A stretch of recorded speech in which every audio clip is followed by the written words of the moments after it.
All right, people, you know that sound. That is the Unfiltered Band, which means another episode of Unfiltered is upon us. Episode number 24. 2 days, 2 días, until we get to the trade deadline. Prospects are cool. Parades are cooler. Is your team going to be the coolest, or are they going to be foolish? We'll find out here within the next 48 hours as we thank, of course, the Unfiltered Band. Sit down, please. You can follow me, Never Sit Down, stay up to date with all things on my YouTube channel, as well as getting me on Twitter at Casey Stern. Follow all the different things going on, and, of course, stay in touch with all the great things with us here at the Believe Network as well. I want to start with this as I kind of catch up to date on some of the latest, and we talk about what to expect here in the next couple of days, as well as looking back a little bit at what's happened so far. Remember this, and this is important for all of you, all right? If you want to complain about what your team hasn't done, it's okay. But you want to wait until after the deadline is over. Now, I know it becomes easier when a player that you wanted, right, goes somewhere else. Example, Yankee fans, and we'll get into the Luis Castillo deal here in a second, are upset we didn't get Luis Castillo. That could happen, right? You don't know exactly what you had offered, and we could hear, don't tell me, please, well, I already was on Twitter that so-and-so these were the names. I have had so many situations over the last 20 years where I could tell you about players who entire fan bases hate because they turned down all these dollars that apparently they were offered, and they never even were offered a contract. And I talked to those teams' execs, and they never wanted to keep the players. Yet somehow, of course, and the somehow being it gets leaked out by one side or the other to help their own position. It gets leaked out by a team that, hey, we tried and yada, yada. And, maybe the player doesn't, fire back, want to get involved. And because of that, they still get booed in these stadiums. And there are at least 3 or 4 that come to mind immediately, including one player that was supposedly offered over $100 million. And the team didn't want him back or offer him a dime. And they still booed him for years. Doesn't play anymore. So let's not hear like, hey, we know for a fact this is what was offered. And our team didn't do enough to get Castillo, for example, right? Just using as an example, but the Mariners did. That can make you mad, but you don't know what's going to happen between now and the deadline. And a lot of that comes down to, keep in mind, people, we don't even know who's going to be available between now and the deadline. And that may sound stupid. Like, what the hell are you talking about, Casey? We're 2 days away. Of course we know who. What is one game? And it does seem silly, right? Like, okay, you tell me, like, if I win 10-0, like, this is what we as fans do, right? You're not supposed to do this as a team. You're going to tell me you're going to overreact if we win 10-0 today and you're not going to sell, but you're a seller if we lose 10-0? That sounds ridiculous. It may not be exactly as matter of fact and black and white as that. Everything's all shades of gray, just not the 50 kind. When you sit there and you look at this, though, we're talking about everything being tenuous based on where a team is in the standings, what's happening with the teams around them in the standings in terms of how many teams do I have to jump, how far am I behind, and we're also talking about fielding offers. You may be taking calls. San Francisco Giants, let's start there. Great example, right? Do they buy or do they sell? It's a difficult question to answer, right? And I think a lot of it comes down to, can Farhan Zaidi convince the ownership that they need to go the other way? I'm not comparing the two situations entirely, but let's go back when he first went there, and you've got Boch in his final year, and all the veterans are there, and he wants to take, Mad Bum was still there, he wants to take one more shot. They were 3 or 4 games out of a playoff spot. Nobody thought they were really viable as any kind of a contender. But that's a building that, to me, still for big games is, I think, when you take aesthetics and atmosphere, I think it's the best park in the league right now in San Fran. So they know that. It's an ownership that wants to win. They know the concert-like mentality that comes to the park every day down the stretch in September into October when they have a chance to win, and they didn't want to give that up. And a lot of people got very upset. Well, why would they hold on to that? Who cares about, taking another chance? You think about the Kansas City Royals. Remember, everybody yelled at them a few years ago when, they didn't at the time want, Hosmer, Moustakas and those players to go, and they tried to hold on to what they could and take one more shot with what they had, and it didn't work out. And then people said, well, here are the things you should have gotten for those players, right?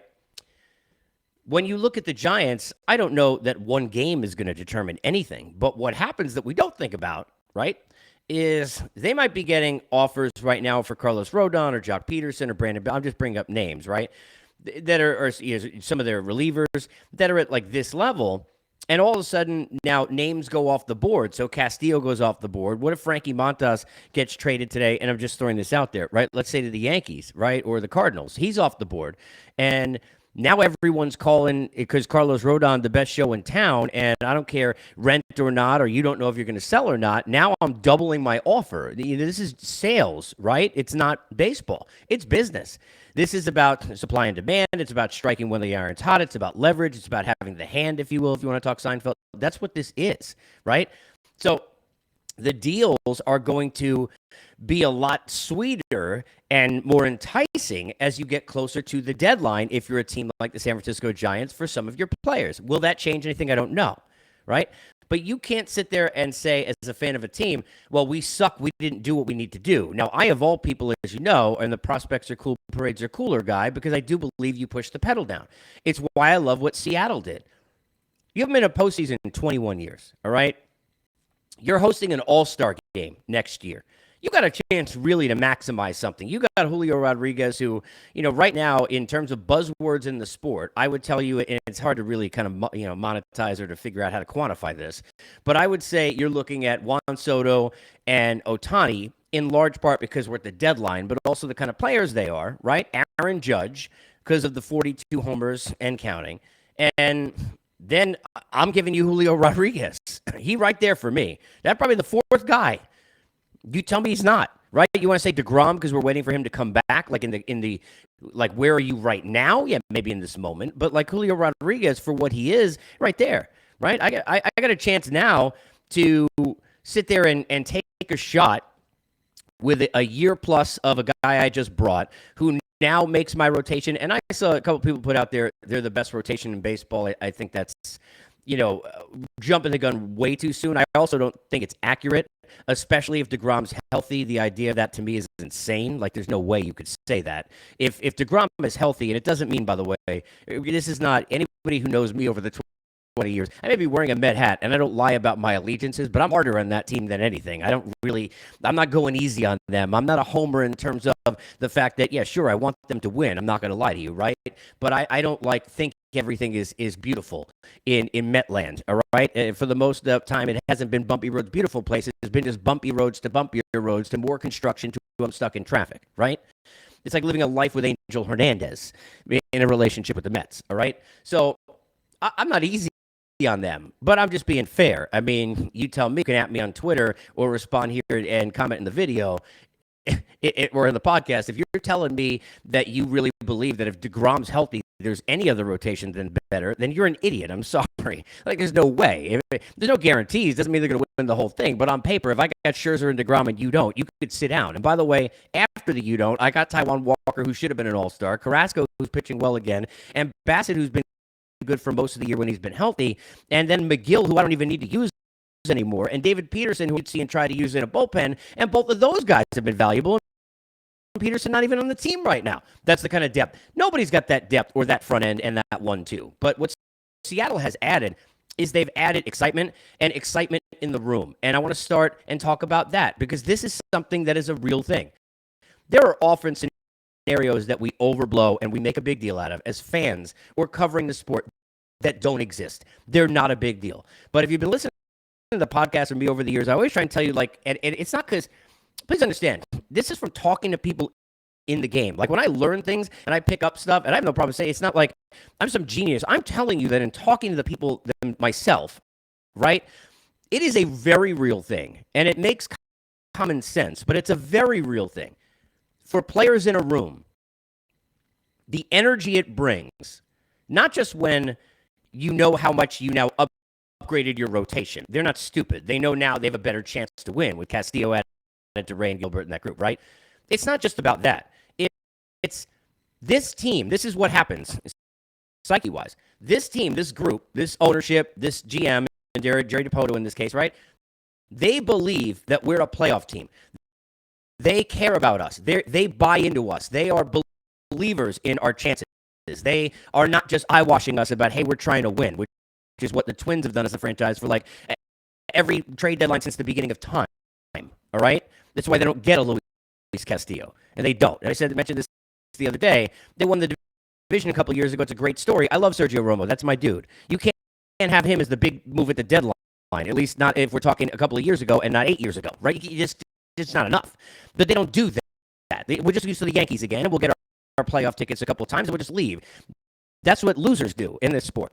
So for Seattle, and they haven't done everything perfect.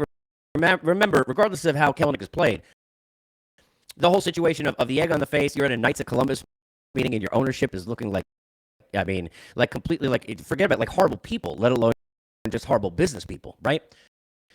They've had egg on the face. They haven't made it in 21 years. It seems like they won 86 games, I don't know for how many years in a row, and didn't get in. And a lot of that is, right, go back to each of those seasons. We didn't push enough. We're kind of there. We're on, we are, to use, and I'm a huge Springsteen guy, as most of you know. They're always stuck in the darkness on the edge of town. They never actually get in it, right? They're out there at the border. They're in now. And it's no guarantee they're going to make the playoffs. No guarantee. But they got a real shot now. And it's a real shot in the arm in the room. If you think about this, imagine what happens on the other side. And let's take tangible things that we can look at, right? Dallas Keuchel with the Astros. And then, now look, I don't know. And, Jeff Luhnow, it's a whole other conversation. But I can tell you, I've told this story in the air before. This is a very, very true story. I was ripping, and I mean just to shreds, when I was on MLB Network Radio, every day. Anybody who listened to it knows it. And you can go back probably and see it on Twitter still and search it. I was destroying the Astros when the original deadline, this is before now we only have one. We had the waiver deadline then, right? I was destroying them for not doing anything. I mean, what Dallas Keuchel was upset about, and I'm sure a lot of players in the room, I was destroying them, right? Now, I'm not going to say that they hadn't initially planned on working with Verlander towards the waiver deadline, or they wouldn't have done it anyway.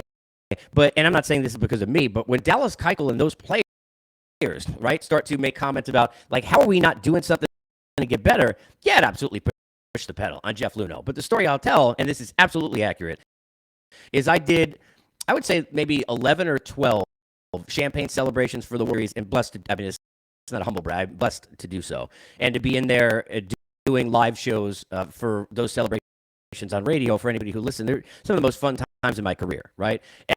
And in fact, I mentioned Sergio Romo before. One of my favorite moments was when they won the World Series in San Francisco, and he was in the middle of the champagne celebration crying, talking about what it meant to him in terms of, conversations with his parents and his family and his kids, and that's the kind of stuff that's just amazing. I remember, I talked about it on the air at the time, walking past the hallway in the Giants room when they won. I think this was the Mad Bum year in Kansas City, and Ryan Vogel's such a good dude. But what a great story, played overseas, was with his family in Boch's office having a quiet moment, and I think it was in Kansas City because it was the visitor's office, and just watching them, and I didn't stay long, but just even seeing them embrace and the tear, and those are the moments okay, you feel it, you get it, right, what it all means. But Jeff Luhnow, I mean, when I tell you, douse me in champagne, in my eyes, pouring it on my head, and if you go back, it's probably available somewhere on SiriusXM in some old format you can find. But if you find that post-game show, and he literally is pouring it in my eyes as he's saying to me, yeah, I got sick of hearing about Verlander, over and over again. These guys, they listen, they know, and it's not just to me, anybody, right? They understand, they feel that pressure, right? But a lot of them don't make the moves. And you think about Jose Bautista. He got really upset one year when Toronto was in it. They were 2 games. You got to check. It might have been an Oriole fan will remember. It might have been 2.5 games back. And this had to be because I think that was my first year with Turner in the playoffs when the Orioles made a run. It had to be 2014. Maybe it was the 2015 season. It was one of those 2 years. And the Orioles won that division by 15 games. It was the year where Buck and company had the most we've ever seen, extra inning and late inning, one-run wins for a team ever. I think they won 17 of them. It was some ridiculous number, right? And a lot of that because of their managing with Buck. But I remember Jose Bautista flipping out, and I don't know how that permeates in a room necessarily. Some guys don't care. Some will. But what? You don't think we're good enough? You're not going to put the money into us? You're not going to invest? And it's an ownership thing more than certainly Alex Anthopoulos, who's certainly not afraid, right? It's like I said when Alex moved here with Atlanta and he was doing one-year deals for Josh Donaldson. I was saying to people, that's Liberty Media. That's the ownership. Alex Anthopoulos, you can't give, Dale Earnhardt Jr. a 1988 Toyota Camry and say, here, go, or a Dodge Neon, and go do what you do in your race. You just can't do that, right? Like, here's a Schwinn bike. Good luck, right? You can't do that. But that's what happened. Well, when Alex wasn't hampered, was the year after that, because the Jays flopped. They did nothing. And you go back and look at it, and now they're making 10-player deals at a deadline. They're getting in a wild card, and like the Mariners, 20 years for them, right? 21 for Seattle. They're making moves. And I think Seattle's going to get to the postseason. There's no guarantee, but good for them for making that move. Now it puts more pressure on the Yankees, who absolutely have got to figure this out. And I thought for a long time that they would have been that 1-1 team for Castillo, and I know they were certainly in on it. Let's be honest. Seattle gave a haul in terms of prospect, and they do matter. The idea of the shirt and the saying isn't like, hey, forget every prospect you ever had. It's you got to take risks and chances. They may not work. They may not work. I mentioned the Giants before. Everything they did seemed to turn to gold. Not everything. They rented Carlos Beltran for Zach Wheeler. That did not work out well, right? But it did work out well when Beltran was rented by the Astros from Kansas City and hit 8 home runs in a postseason, right? So sometimes it does, sometimes it doesn't. But you, to me, what ifs are the worst thing in life. They're the worst thing in sports. You got to go for it and take a shot. And if it doesn't work, then you say, hey, look, at least I tried. Like, I don't know about you, but as a fan even, I'm like, okay, you go for it. It doesn't do anything. I'm okay with that. So I always say to my dude, Steve Phillips, who I've had the pleasure of being friends with and worked with for years, that, anybody who ever got on Steve for getting Robbie Alomar, like, you're an idiot. Like, and it didn't pan out with the Mets. I mean, it was a nightmare. It was a complete nightmare, right? You had writers saying he didn't want to play. It was like, I always joke about the Mets in, I think it was 88, used to have on Shea Stadium, Met catch the fever, right? And really, the Met fever is what you catch when you get there. It's what you alleviate and have a cure, vaccination or not, right? When you leave, Kevin Mitchell out, I'm great. Kevin McReynolds in, I'm not. Carlos Baerga in, I'm not. Burnitz, let's go twice. We could talk about 9 million other things, right? Vince Coleman's throwing firecrackers, and you can add to the list. Clearly, I think in a lot of these cases, teams that at least they try because the name and the perception is great, and then the reality doesn't work. That may happen here. Castillo may not pitch well. Doesn't mean the move was the wrong move. It's what it was at the time. You can't tell me it was the bad idea. It was a great idea, and good for them for doing it. But you can't wait till now and then get mad. You have to wait until after the deadline. We got to see what happens here the next 48 hours. This is where leverage shifts. If I've got a rental, right, I'm sitting there and saying, no, that's not enough for me. Click, not enough for me. Click, this guy offered me that, so you better give more. Okay, I got them on hold, and you're doing things. This is sales, right? Business, not baseball, okay? But just like sales and business, let's go back to a deadline. This is not when a parent says to a kid, you do that one more time, and you're out of the pool. And I know from experience saying that, okay? Right? You have to do it. And it sucks. And, you got to take them out, whether it's the rest of the day or an hour, because the next time they're going to make sure to behave when other people are around, whatever the case is, right? As parents, we go through that. Even kids, my youngest daughter is 5, and I think she's smarter than I am. So it's they know, all right? Kids can be evil that way. They remember, I know there's no deadline, right? Because you said the last time and you right? This is a deadline. There's no waiver deadline. There's no other deadline. There's no other way to get players. This is the deadline. If I got a rental and I'm a team that I'm losing this player, right, and this asset, because that's what they are in these trades. We're talking about stocks, right, and where they are as investments, and we're talking about assets and product. That's what this is right now. That's why how many GMs after trades, when you see them in a presser, they say the player, we think we got a good player, the third baseman, right? And a lot of that is not rude. It's just that this becomes that, right? This is not like, do you draft the plus stuff or the character, because everyone's got plus stuff, right? This is sincerely, it's just assets and what is the value and what am I getting and where are we? Well, when the deadline is over, here's where you are. You got no shot. That's it, right? You can't make a deal. If you're stuck with a rental, you stuck with the rental. You ain't going nowhere, right? That guy's playing for you. And If you think you could sign him long term or you still have a chance to get in the postseason, those things may be viable options for you. But in most cases, what happens is what would happen for any of us if there's actually a hard deadline, right? Not the TV channel that you go on and say, if you dial in the next 30 minutes, you can get this CD and you could hear Up Where We Belong and several other beautiful 70s and 80s hits. No. Like, that like every 30 minutes, it's the same thing, right? I hope you people know that, right? Like, oh, you're on the HDTV. Wow, that ring is just for sale if I call in the next 5 minutes. Do you really believe that? Like, you think in 5 minutes and 2 seconds, it's going to be like years ago in Domino's, if you weren't there in 30 minutes, it's free? Like, come on. You can't be that stupid, right? I hope. So in this case, though, there's a deadline. I'm stuck. The leverage shifts all of a sudden, and it's tangible in the conversations and talking to executives over the last couple of decades, and it makes sense. That's why if you're new to kind of being with me, and hopefully you'll stick with me in the Unfiltered Revolution that we're on, and you're going to learn that this is how I always going to be. When I say dumb it down, I mean for us, me and you, and I don't mean in terms of intelligence. I mean, okay, we're trading players in a fantasy league. Please let's not compare it. Like, I love the people who call me, like, I've had calls like on the air over the years, like, somebody's got a pitch count. Well, I'm pitching in high school, or, I'm coaching in Little League, and like when I was this, and like, okay, that's great, but can we not compare it, right? It's not the same thing, all right? I'm not telling you I have any idea what it's like to go trade someone, but in conversations with people at the deadline, I know thinking of what's happened, right? And a lot of it, to be honest with you, because I don't break news for a living, I believe, and this is an industry thing, I'm curious what people think. I know many watch and listen who are in the industry. I believe I probably get, and people like me, maybe more information sometimes than people who break news. We just can't say anything, right?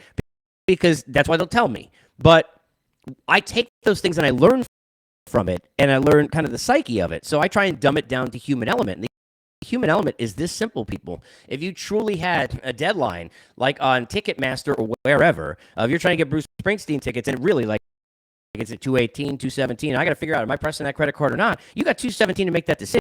That's it. Next time you go in, you're probably in the back of the row. You're getting a dial tone, a busy signal. It's sold out already. Like, that's how it feels for these guys as they get closer to the deadline. And it makes a lot of sense, doesn't it, that the buyers then have all the hand? Because, yeah, okay, certainly I need somebody. I need someone. But I got, it's not 29, but I got 7, 8 teams I could call. I got 6, 7 other players like the guy you have. How many other people you got like me? What are you going to do when the deadline's done and you're stuck with the guy? Yeah, maybe you could sign him long term, and maybe he's a fan favorite and you keep him for that reason, even though I think that's stupid a lot of times. I mean, I remember, I don't want to get anybody specific, because Eddie's a great dude, but I remember Jack Sorensic, speaking of the Mariners, many years ago, having a conversation, was on the air, trying to explain to me about they weren't going to trade Raul Ibanez because he was beloved by the fans, and he was old, and I love Raul. He was a terrific guy. He was a great player, and they didn't want to move him. And this was a guy who had already been moved before. Look what happened, speaking of the Orioles, when the Yankees got him, and he basically ended Jim Johnson's career as a closer, right, in one series. Like, you can't tell, like, okay, the fans would be upset. He's a fan favorite. Like, yeah, no. All right? And plus, this isn't Hank Aaron. Like, we're not talking about, like, Mario Lemieux playing for the Penguins for his whole life, and it's like his last 4 days there. Even the Bochy situation I brought up before, which, okay, there's certainly some value there. There were 3 World Series with the team, right? There are never good reasons to just hold on to a player because of what the fans think. But there is a pressure to do something because of what the fans and the players in the room think. And I think you'll see that change over the next couple of days. You can keep posted on all the things going on at the deadline, all the specifics. We'll break down all the trades as they happen. And if you haven't found this out already, I will be live on Twitter. I'm going to try some. I don't know if anyone has ever really tried this, but I'm that guy. The guy I always joke at the finale of Top Chef. How many times, how many shows have you watched like this? I'm going to try, and they asked them, so you're cooking something, or Gordon Ramsay will ask Master Chef, right? And I love food, as you could tell, really, cooking shows. But are you really going to try something you'd never cooked? Or like you watch American Idol, I'm going to sing something I don't know. Like, are you sure about, I learned the lyrics this morning, but we're going to give it a shot. And you're already out the door, really, honestly. But I'm going to try something that I don't know has ever been even attempted or necessarily even close to successful. But I'm going to do 3 hours, like a live radio show, like I've done for the deadline for, I don't know, I think I did 17 years of them overall. And the last 12, 13 seasons of MLB Network Radio. I'm going to do that for 3 hours on Twitter at 2 o'clock Eastern Time, deadline day on Tuesday. and work with guests coming on the fly, breaking down the deals on the fly, talking to you and interacting through chat on the fly, all of that. And it's going to be crazy, and I'll probably, sweat like Patrick Ewing at the foul line, but we'll have a fun time with it. So keep me abreast of what you think on your thoughts at Casey Stern. I'll do the same with all the stuff going on. My YouTube channel, I've got one obviously for Unfiltered in all of our episodes, and if you're watching that here, I've got another one where there's music and family and shenanigans. And thanks for being a part of this ride. Let's continue to do it. We've got about, at this point when I'm taping this, about 50 hours or so, 51 hours until we get to the deadline. I'm excited to see what happens. Hopefully you are as well. Stay unfiltered, and I'll talk to you soon. And of course, you got to believe that's BLEAV.